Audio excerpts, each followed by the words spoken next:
இந்த பச்சை பயிர் வச்சு பண்ற குழம்பு நல்லெண்ணெயில தான் நல்ல கொழுப்பு நல்ல தேவையான சத்தெல்லாம் இருக்குது. வெங்காயம் போட்டு வணக்கிக்கணும். வெங்காயம் பாதி அளவு வணங்கிருச்சு. அடுத்தது பூண்டு இஞ்சியும் போட்டுக்கலாம். அடுத்து இது வணங்கணுன்னே வரமிளகா போட்டுடலாம், கருவேப்பிலை 2 போட்டுடலாம். அதுக்கப்புறம் வந்து தேங்காய் போடுறோம். இப்போ தேங்காய் அதில் வந்து ஈரத்தன்மை இருக்குங்க. இதில் போட்டு வணக்கி அரைச்சிட்டோம்னா அந்த ஈரத்தன்மை போயிடும், இன்னும் குழம்பு கெடாது. மல்லித்தூள் மஞ்சத்தூள் போட்டு வணக்கிடலாங்க. இப்போ வெங்காயம் மிளகாயெல்லாம் வறுத்தாச்சு, இதையும் தட்டத்துக்கு மாற்றிக்கலாம். இப்போ வந்து அரிசியும் மிளகு சீரகம் வறுத்துக்கலாம். சீரகம் 2 ஸ்பூன் போடுறேன். இதையும் வறுத்து எடுத்துட்டு மிளகு போட்டு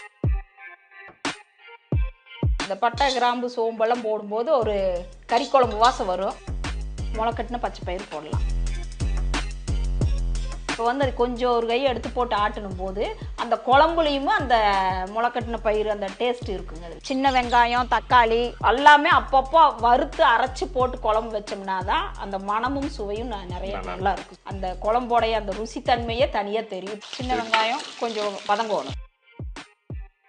நல்லா வதங்கினதுக்கு அப்புறம் ஒரே ஒரு தக்காளி, சின்ன தக்காளி. இப்போ தக்காளி வெங்காயம் வதங்கிருச்சு. இனி அடுத்தது கருவேப்பிலை போட்டுடலாம். கருவேப்பிலை போட்டோன்னு அடுப்பு ஆஃப் பண்ணிடலாம். இப்போ தாளிச்சதை இதில் கொட்டிடலாம். இந்த குழம்பு வந்து கறி குழம்பு செம்ம இருக்குங்க, ஜம்முன்னு இருக்கு. சாப்பிட்டோம்னா செம்மையா இருக்கு.